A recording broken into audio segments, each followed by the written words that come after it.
dia.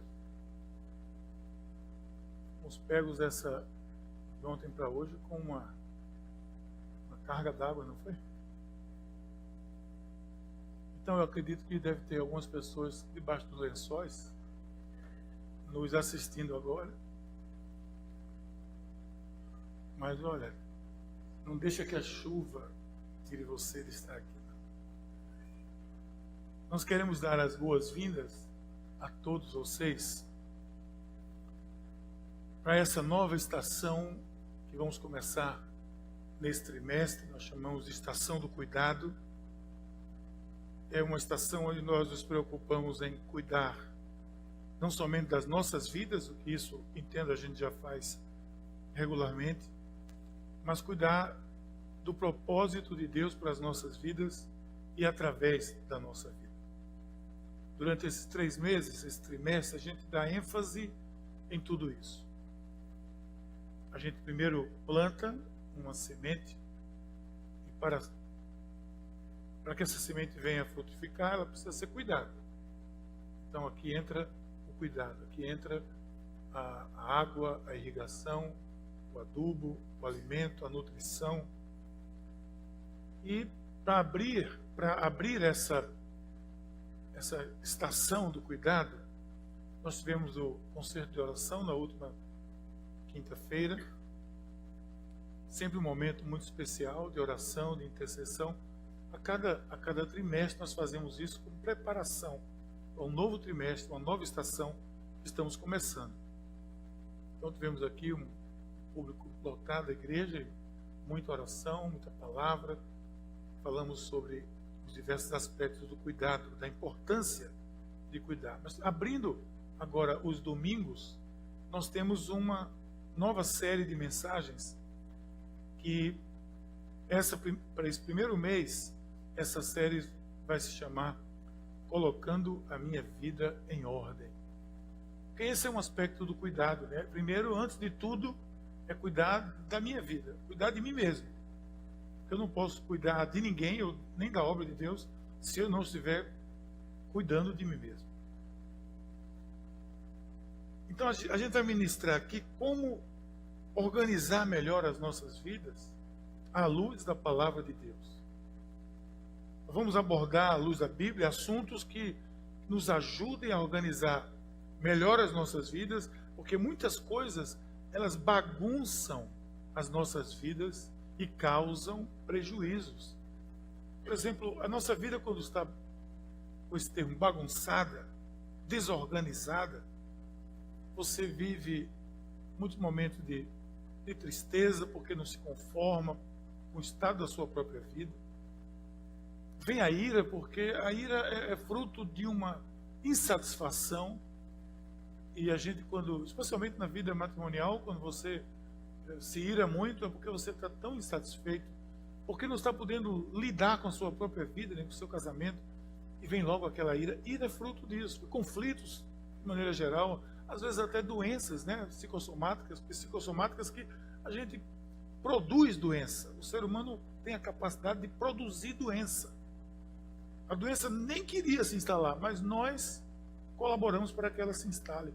Isso tem muito a ver com aspectos da nossa vida quando não estão organizadas. Deixamos de ser produtivos porque, com tudo isso, como é que a gente vai produzir? Não só no trabalho, na família, como você vai produzir se você está vivendo uma vida totalmente desorganizada? Aí vem os aborrecimentos, etc. Tudo isso acontece quando a vida está desorganizada. Tem um livro que a gente usou durante um tempo, que havia um programa aqui na igreja, antes do discipulado, mas mentoreio, e a gente usava uma vida que era um livro que chamava-se Pondo Ordem no Seu Mundo Interior. Alguém aqui participou desse programa? Isso, muito bem. Põe a ordem no seu mundo interior. Isso ajuda muito, até recomendo que durante essa estação, esses próximos meses, você possa, quem sabe, ler esse livro. É muito bom. Então hoje a gente vai começar a gente vai tratar aqui durante essas próximas 4, 5 semanas de alguns males que nos atordou e que nos fazem desorganizar as nossas vidas. Um deles chama-se ansiedade. Ansiedade. Porque o travesseiro de qualquer ser humano conhece muito bem as suas limitações, não é verdade? Os nossos vizinhos talvez não conheçam. Os nossos amigos, às vezes até o nosso cônjuge ainda não conhece todas as nossas limitações. Mas o nosso travesseiro conhece. Conhece bem.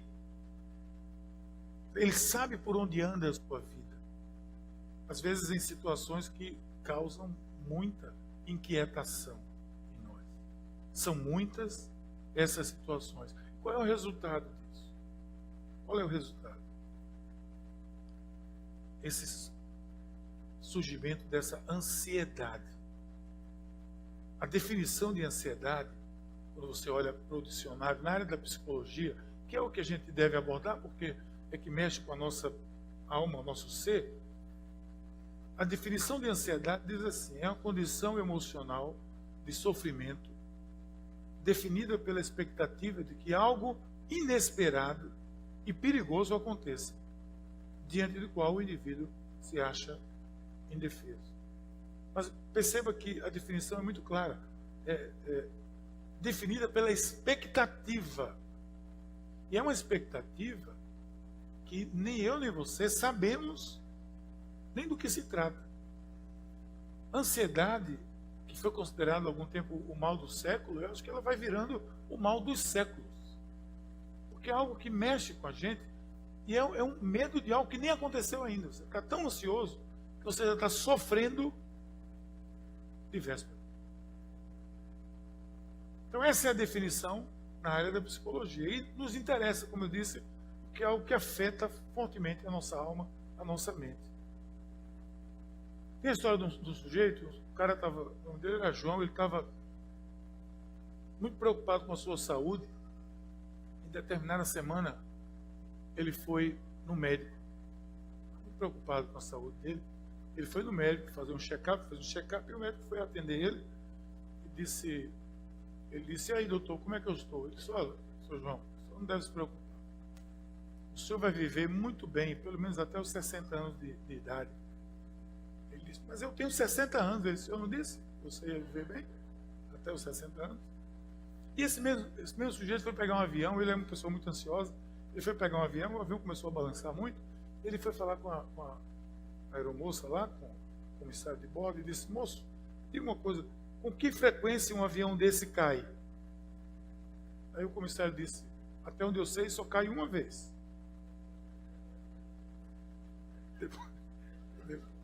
Depois se acaba. Então a gente tem às vezes essa coisa que toma conta, isso desorganiza, né, a vida da gente muito. Agora eu teria que dizer que provavelmente o mandamento mais difícil da gente seguir não é o que muitas vezes a gente vive até combatendo, mas é esse: não andem ansiosos por coisa alguma. Esse é o mais difícil do ser humano cumprir, viver, realizar. A raiz da palavra preocupação, em alguns idiomas, vem da palavra sufocar. E é isso mesmo, né? Você fica sufocado. A ansiedade sufoca você. Essa preocupação. A palavra grega tem a raiz da ideia de mente dividida. É uma mente que está dividida, que não se arruma, não se ajeita, não tem sincronia. Aí gera esse estado de ansiedade. Todos nós, hoje é o dia de lavar roupa total, porque todos nós, a partir de mim aqui, todos nós sabemos o que é ansiedade. A gente sabe o que é isso.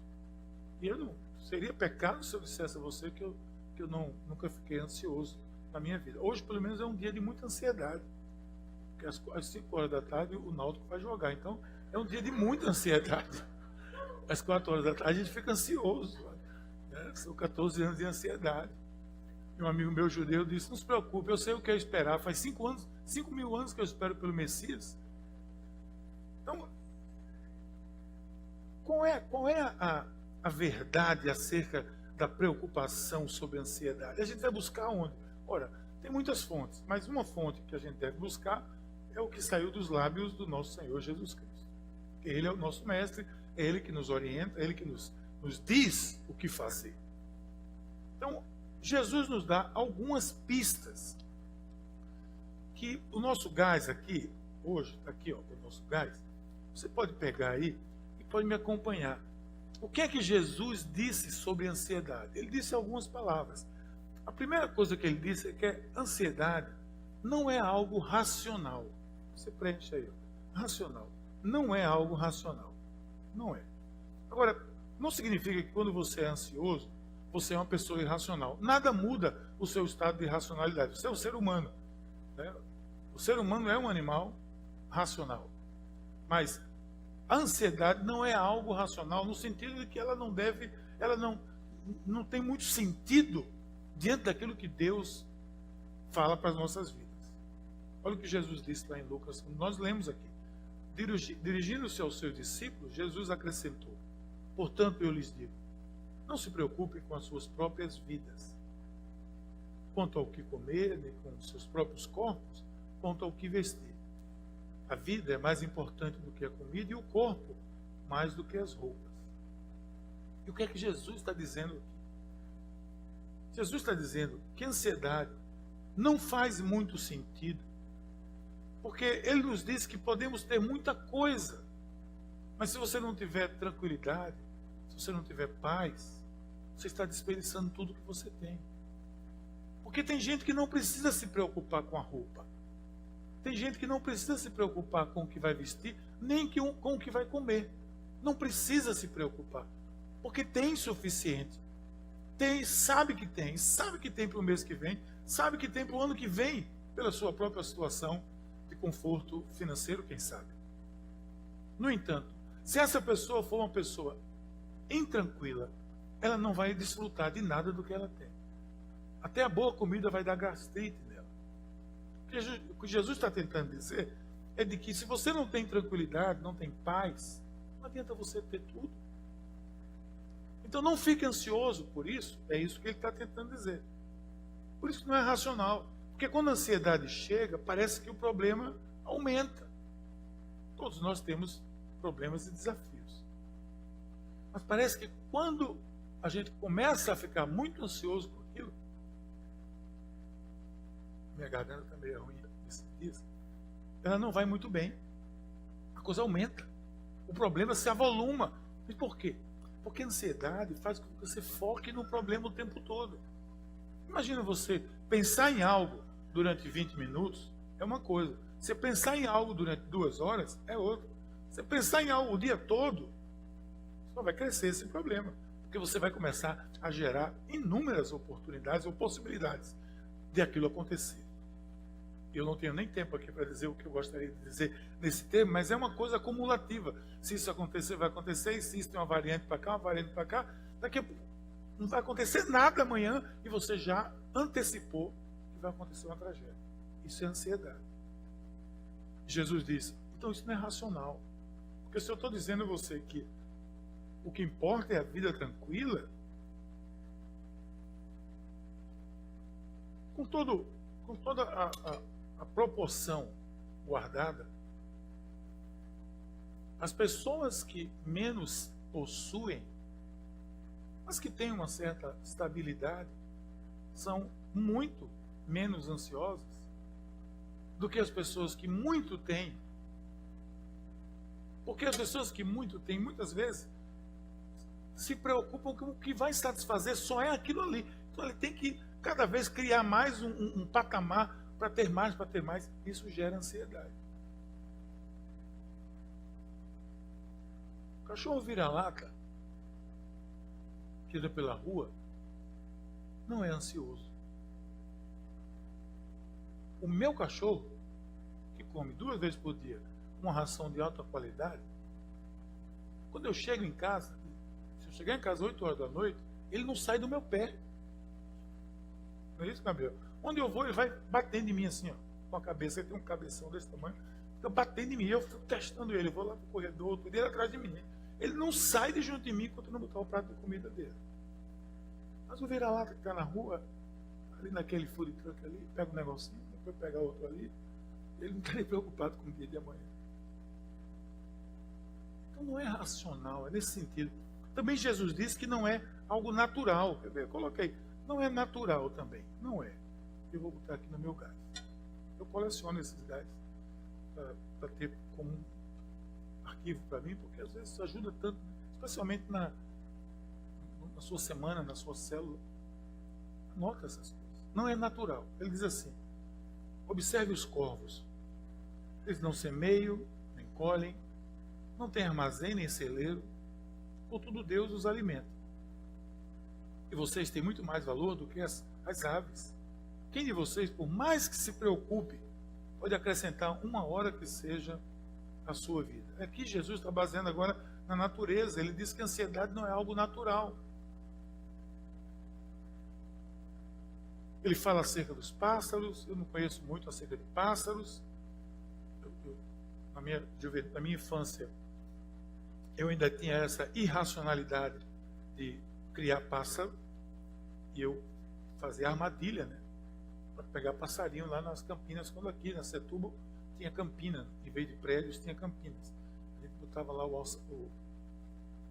alçapão, né, para pegar passarinho. Que maldade isso, né? Eu fazia isso. Me arrependi já. Se você ainda faz isso, tem tempo de se arrepender ainda, né? Aí eu estava com o Gabriel uma vez sentado lá em casa, em frente na varanda, tomando um café, e os passarinhos tudo junto da gente, assim, comendo ali, eu comendo aqui. E eu disse: olha, para que a gente prendeu os bichos? Eles não estão aqui? O que eu posso mais fazer é botar comida para eles comerem. O que é que eu quero? Né, vê-lo? Eu estou vendo eles. Mas eu tinha, depois que eu me conscientizei que isso não estava certo, eu virei um rebelde revolucionário. Eu tinha 2 amigos, meu irmão, que a gente tinha um badoque, e a gente fazia esse ato terrorista. A gente ia onde tinha uma gaiola assim, a gente pegava o badoque e pá, aí quebrava a gaiola para o passarinho fugir. Era Organização para a Libertação dos Pássaros Oprimidos. A gente criou. Então Jesus está baseando aqui na natureza, nos pássaros. Eu não sei muito sobre pássaros, como vocês viram, mas eu sei de uma coisa: eles estão na lista dos cuidados de Deus. Todos eles. Eles não fazem muito além de construir ninhos, bater asa de um lado para o outro, mas Jesus diz: eu cuido dos pássaros e vocês são mais valiosos do que os pássaros. Jesus muda dos pássaros agora e vai para uma lição de botânica. Ele diz: olhem as flores. Você já olhou para uma flor de perto? Uma dessas flores fantásticas? Gente, é algo impressionante a complexidade daquilo. Por isso que as pessoas que têm como hobby cuidar de orquídeas, eles passam tanto tempo para aquela flor nascer, né? E ficam observando, que é uma coisa, é uma obra da natureza, das mãos de Deus, algo impressionante. Uma complexidade impressionante. Os detalhes de uma flor, como Deus tomou tempo para fazê-la tão bonita, uma flor que não vai existir às vezes nem por 5 semanas. É o tempo dela. E aí Jesus diz: os lírios, eles não se preocupam. E aqui está o ponto. Ele está dizendo que os animais não ficam ansiosos, como eu disse aqui, os vira-latas, foi a minha versão. As plantas não ficam ansiosas, mas nós ficamos ansiosos. É como se nós não crescêssemos na providência. Por isso que não é natural. Né? Eu não, mais uma vez, eu me coloco com vocês no grupo de pessoas que estão a um sentimento, a 1 minuto de me tornar ansioso. Se eu não atentar para aquilo que Jesus diz. A ansiedade, então, não é natural. Não nasceu o ser humano. Eu e você, nós não nascemos para nos preocupar desta forma. Por isso que muitas das enfermidades e doenças que nós produzimos vêm da ansiedade. Ansiedade é algo que se aprende. Se aprende na família, se aprende no trabalho, se aprende com amigos. Talvez a boa notícia é que, do mesmo jeito que você aprende, você pode desaprender também. É uma das coisas que nos torna ansiosos, e nós às vezes não nos percebemos disso, é a própria mídia, né? É o que se produz aí. Eu fiz um voto, entre aspas, de não assistir TV, e faz tempo que eu não assisto TV. Os jornais, não assisto. Eu estou filtrando aqui alguns momentos de jornal para poder ler e me informar, para não deixar que eles façam o que eles fazem com a população, que é tornar a população ansiosa.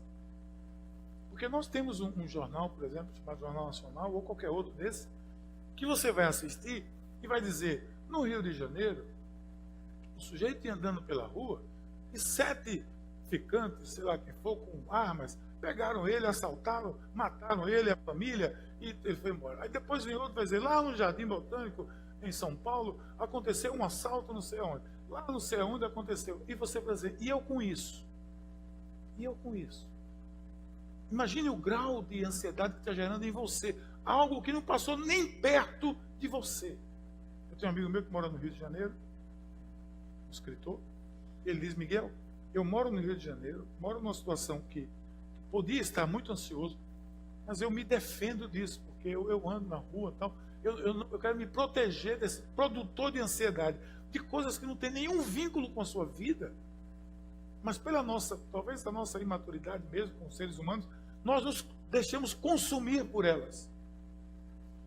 Um exemplo foi o dia de ontem, com a eminente prisão do ex-presidente Lula, e eu acompanhei na mídia, claro, preciso me informar, mas eu de vez em quando ligava para saber o que estava acontecendo. Sabe o que acontecia? A mesma coisa. A mesma coisa.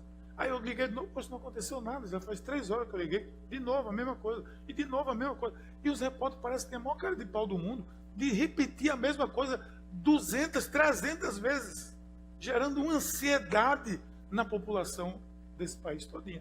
Às vezes a gente cai na isca de quem produz ansiedade. Nossos corpos não foram feitos para serem ansiosos. Por isso que a gente adoece com tanta coisa. Você já ouviu alguém dizer, eu estou doente de preocupação? Pronto.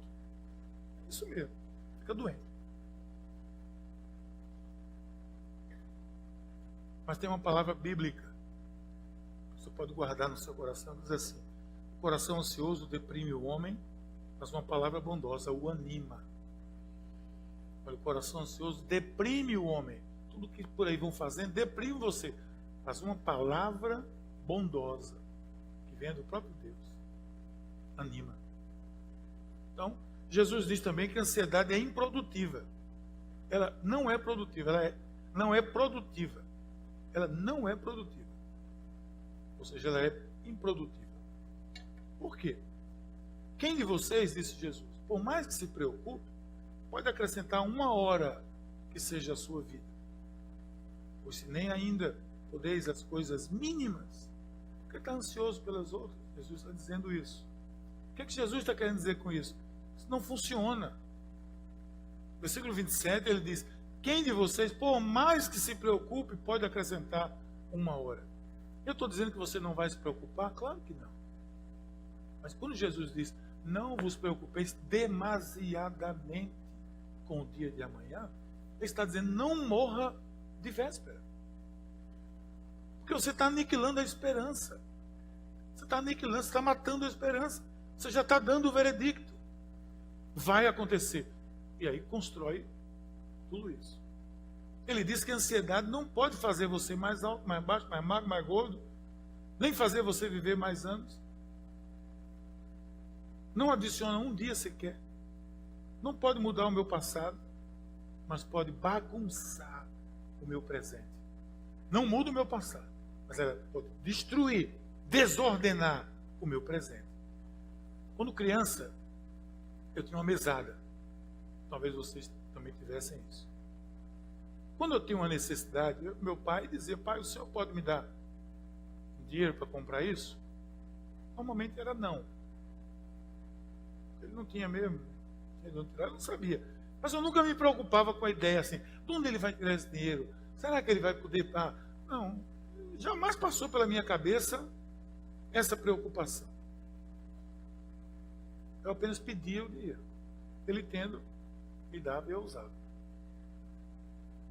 Então a gente não precisa se preocupar de onde vai vir a provisão. Porque Deus fecha uma torneira, abre uma janela, fecha outra. A gente não sabe. Porque a gente não pode se preocupar com isso. Isso não significa que eu vou ser um triunfalista. Você, Deus é o Senhor, Ele tem todo o ouro, Ele pode me dar o ouro que Ele quiser. Claro que pode. Claro. Mas tudo tem um propósito. Deus tem um propósito.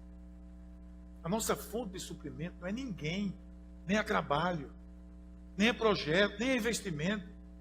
Eu olho para Deus como a minha fonte de suprimento. Até porque meu trabalho, meus projetos, tudo que eu faço, precisa passar primeiro por Ele. Então Ele diz, não se preocupe, eu vou cuidar de você. Mas Ele diz, mais uma vez, não se preocupe demasiadamente. Ele não diz, não se preocupe nunca. Não se preocupe demasiadamente. Esteja atento com o que você faz, planeje o seu futuro, mas na realidade a ansiedade significa que a nossa fé precisa crescer. Porque a fé, pela definição bíblica, é a certeza das coisas que nós não vimos, ainda não enxergamos. E a ansiedade é a certeza da tragédia que a gente não viu. Isso é ansiedade. Eu acabei de criar uma definição para ansiedade, comparando com fé. Porque fé é isso. E ansiedade é o contrário. Eu estou criando a tragédia. A ansiedade indica que você pode ter uma ideia errada de Deus. Porque se Deus é confiável, Romanos 8, nem altura nem profundidade, principado, potestade, nada pode me separar do amor de Deus. Isso faz sentido? Se Deus salvou você, se Ele resolveu o seu maior problema, que era o caminho que você ia para o inferno, Deus vai ajudar você a viver aqui também, não vai? Vai me ajudar. Então eu tenho que crer nisso. Sabe o que é que a gente faz? A gente diz assim, Deus, o Senhor cuida das grandes necessidades e eu vou cuidar aqui dos detalhes. Eu cuido do meu trabalho, da minha família, eu me preocupo, eu tenho um gastrite, tudo. Mas as grandes coisas ficam com o Senhor. Essas outras, quem cuida sou eu. A gente não entrega às vezes tudo. Um dia a gente vai acordar para o fato de que a maior parte da nossa vida está fora do nosso controle. Fora do nosso controle. E o que é ansiedade? É tentar controlar tudo. Querer controlar tudo. Você não vai conseguir. A maior parte da sua vida está fora do seu controle.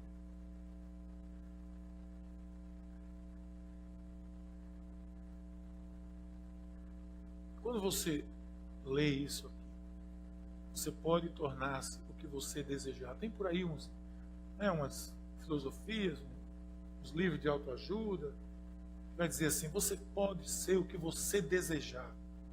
Gente, isso é uma mentira. Isso é uma mentira. Não acredite nisso. Você não pode ser o que você desejar.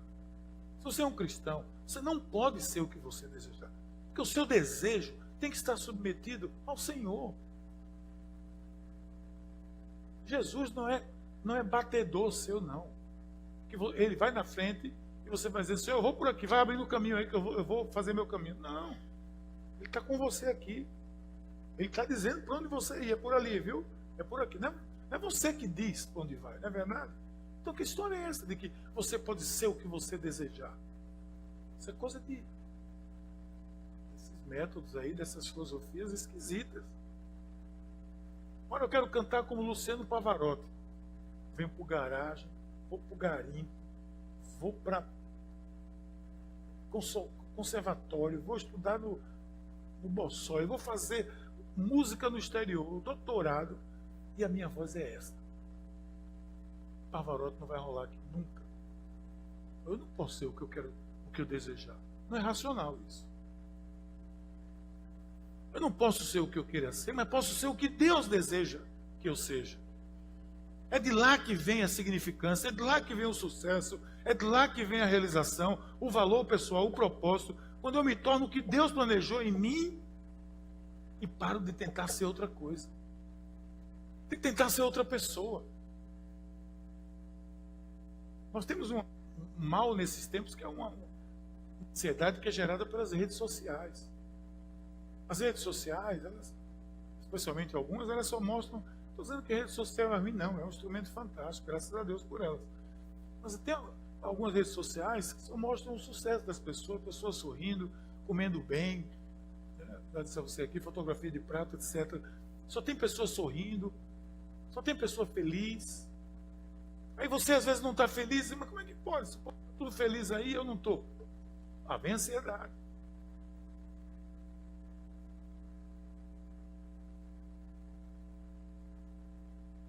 Eu só posso ser aquilo que Deus planejou para que eu fosse. Aí tem uma rede social e mostra uma pessoa lá. Olha como você vai ficar igual a mim. Aí esse exercício aqui, ó. Todo dia você vai fazer isso. Vai ficar igualzinho a mim, com a barriga tanquinho.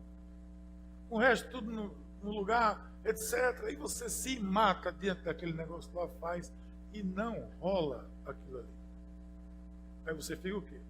Ansioso, triste, decepcionado. O que é ser o que você não é? Você está sendo influenciado para ser o que você não é. E o resto você já sabe, eu não vou continuar falando sobre isso. Agora, como é que eu posso vencer um pouco dessa bagunça que a ansiedade gera na minha vida? Então, todo mundo aqui tem uma ideia de qual é o seu motivo de ansiedade na sua mente, ok? Isso que acontece, a ansiedade bagunça a nossa vida, mas o importante é saber como é que a gente pode lutar e vencer isso. Vencer isso. Então, Jesus, mais uma vez, fornece para a gente a verdade, mostrando a razão pela qual eu não devo ficar ansioso. Mas ele diz aqui, em pelo menos 2 etapas, que a gente pode administrar isso muito bem. A primeira coisa que Jesus diz é: onde está a prioridade da sua vida? E se a prioridade não estiver organizada, o resto não vai organizar. Coloco Deus em primeiro lugar. Isso foi. Aí você pode dizer, colocando Deus em primeiro lugar. Aqui, em primeiro lugar. E se eu coloco Deus em primeiro lugar, eu estou me alinhando com aquilo que Jesus diz, que ele diz, e essas coisas você buscar primeiro o reino de Deus, e essas coisas serão acrescentadas, virão no dia a dia, virão na normalidade, na naturalidade. Quais são essas coisas? As coisas que nos geram ansiedade, normalmente coisas materiais. Lá em Mateus, o Pai Celestial sabe que vocês precisam delas. Busquem, pois, em primeiro lugar, o reino de Deus e a sua justiça. E todas essas coisas serão acrescentadas. Então, escute isso. A ansiedade é sempre uma luz de advertência.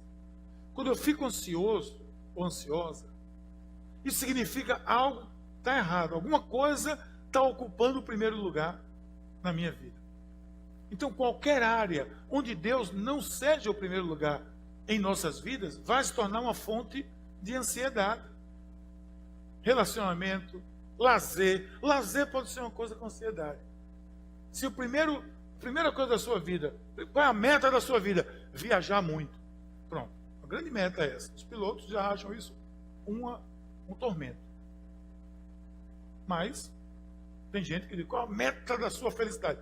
Viajar muito. Ok, muito bem. Pega um executivo desse aí que viaja toda semana para cima e para baixo, muito mal para em casa, ele vai dizer, isso é um tormento para mim.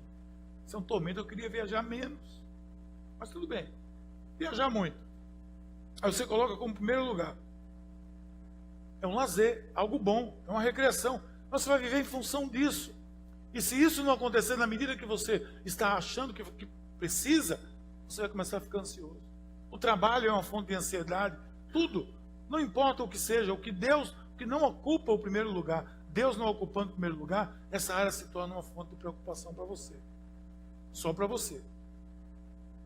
Então pode contar com isso, porque nada foi feito para ocupar o lugar de Deus na nossa vida. O mandamento é, não terás outros deuses diante de mim. E todas as vezes quando você permite que uma coisa ocupe o primeiro lugar, vai ser uma fonte de ansiedade na sua vida. Então a gente tem que acertar as prioridades. Qual é a prioridade da sua vida? Anota aí, qual é a prioridade da sua vida? Ou as prioridades? Onde está a sua escala de prioridades? Por ela que você listar, talvez você comece a identificar as fontes de ansiedade.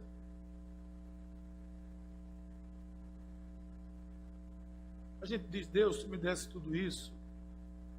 Mas a gente tem que dizer, Senhor, tu me desse tudo isso, mas eu quero que tu sejas o número 1 em cada área da minha vida. Aí ele diz, se você colocar o reino em primeiro lugar, as demais coisas serão acrescentadas. que é que ele está dizendo? Para viver em função de coisas, e começar a viver em função de Deus. Trocar isso. Começar a viver em função de Deus ao invés daquilo que eu vou colocando como fonte da minha felicidade. Todo mundo tem que decidir para quem ou para o que eu vou viver. Eu e você, todos nós temos que decidir isso. Quando se trata de dinheiro, então, se você tem ou não tem, sabe quem é mais ansioso? Todo mundo. Quem tem é ansioso, quem não tem é ansioso. Quem tem é ansioso porque não sabe o que vai fazer. E quem não tem é ansioso porque não sabe o que tem, quer ter. Fica ansioso com a possibilidade de perder, com a necessidade de guardar. Ansioso na bolsa de valores para investir e ganhar mais, está ansioso. Os que não têm, ficam ansiosos com medo de não ter. Deus em primeiro lugar. E por fim, Jesus dá uma outra dica que ele diz: vamos vencer esse negócio? Coloca Deus em primeiro lugar e viva cada dia a sua intensidade. Viva cada dia. A gente tem um hábito, né? Isso, a gente precisa vencer isso. Portanto, não se preocupe com o amanhã, pois o amanhã trará as suas preocupações. Basta cada dia o seu próprio mal. Passo a passo. Ele diz para não se preocupar com o amanhã, para não abrir para você não abrir o guarda-chuva antes de chover. Sente o cheiro da terra molhada, mas não precisa abrir, não está chovendo ainda. Então por que eu deveria viver um dia de cada vez? Porque quando você fica ansioso acerca de tantas coisas do amanhã, você perde o presente, você acrescenta problemas. Mais uma vez eu vou deixar bem claro aqui: não se preocupe demasiadamente com o dia de amanhã. Você não vai viver o presente. Tem tanta coisa boa para viver de repente hoje, você está tão preocupado com amanhã que você já perdeu o hoje. É lógico isso? Isso é lógico. Portanto, o que Deus diz para não ficar ansioso quanto ao amanhã, é para a gente se concentrar hoje. Agora, é certo planejar o amanhã? É certo. Mas você se concentra no que Deus está lhe dando hoje. Uma vez eu estava ensinando o Gabriel, ele talvez nem se lembra mais disso, sobre história, sobre os holandeses, etc. aqui. E uma história no livro de história dele dizia assim: uma das coisas que chocou os índios aqui, os nativos, né, quando chegaram aqui os colonizadores, é que os colonizadores, eles caçavam tudo o que eles podiam, tiravam todas as frutas que eles podiam, e os índios diziam: mas para que tirar? A gente só precisa para hoje, amanhã vai estar aí. Amanhã a gente vai lá e tira. Aí veio a geladeira, veio tudo isso que teve que tirar antes, né? Mas antigamente não era assim, né? Não tinha essa ansiedade. Então ele chocou os nativos, se chocaram com isso. Tanta preocupação que tirava as frutas todas da árvore antes do dia. Ah, só vai comer isso amanhã, para que vai tirar hoje?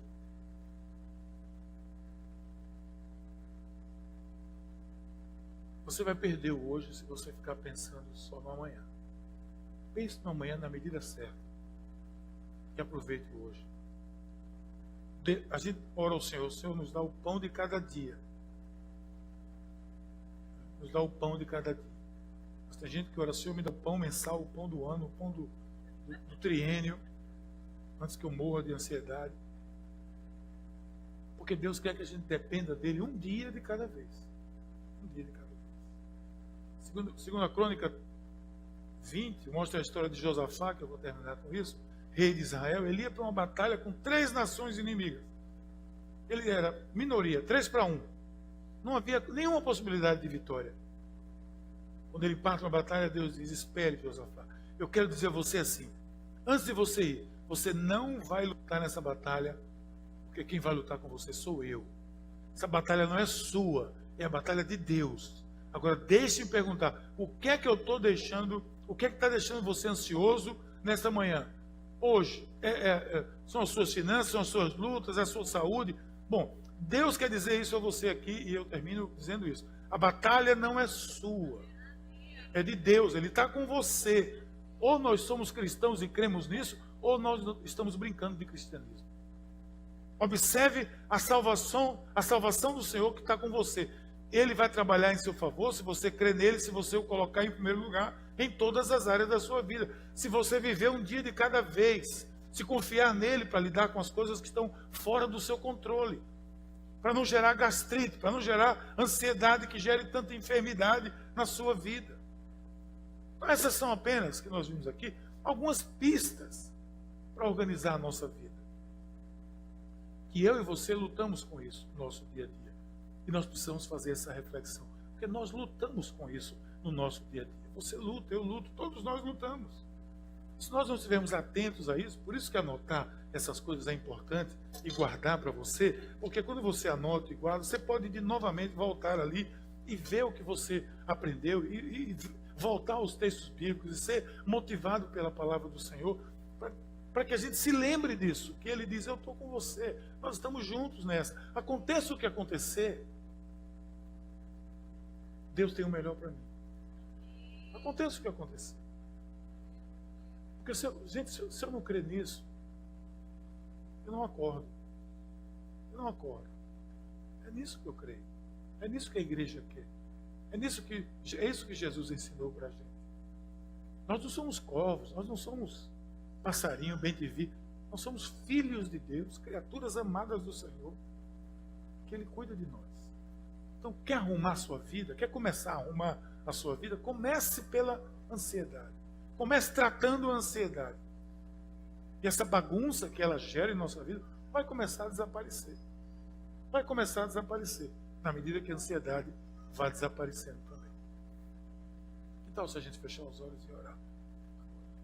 Deus querido, muito obrigado, Senhor, porque a Tua palavra nos ensina como viver. A Tua palavra nos ensina como viver os nossos dias, como viver sem ansiedade. Mas como sendo esse mandamento tão difícil, Senhor, de cumprir ou de vivê-lo, nós pedimos a Tua ajuda aqui agora, para nós, para cada um de nós. Nos ajude a viver eliminando a ansiedade da nossa vida, para que possamos viver o dia de hoje na Tua presença, e a cada dia já basta o mal que nós temos, as barreiras que nós temos, as lutas que nós temos. Nos ajuda a olhar para frente, olhar na direção do horizonte, e vendo que Tu vai promover, Senhor, a luz lá na frente. Tu vais abrir os caminhos no nome de Jesus.